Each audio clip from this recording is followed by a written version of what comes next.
নতুন সভাপতি হয়েই প্রথম টার্গেট কোচ হাথুরু সিংয়ের উপর।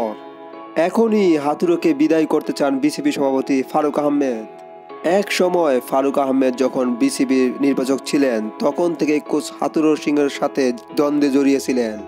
এখন তিনি বিসিবি সভাপতি হয়েছেন। এক সাক্ষাৎকারে বিসিবি সভাপতির কাছে এই প্রশ্ন করা হলে তিনি বলেন, আমি হাথুরু সিংয়ের বিদায় চাই, এমনকি এর জন্য প্রয়োজনীয় অর্থ খরচ করতেও রাজি আছি। প্রথমবার হাথুরু কোচ হওয়ার পরে আবারও দুইবারের মতো জাতীয় দলের কোচ হন হাথুরু। সেই থেকে তাকে ব্ল্যান্ডার হিসেবে উল্লেখ করেন তিনি। ফারুক আহমেদ আরও বলেন, হাথুরু কতদিন চুক্তিবদ্ধ আমি আসলে জানি না, তবে আমি আমার আগের অবস্থানে আছি। আমি এখনও হাথুরুর বিদায় চাই।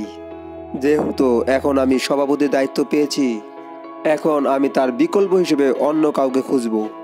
তার থেকে ভালো মানের বা তার কাছাকাছি এমন একজন কোচ পাই কিনা এই বিষয়ে দেখব।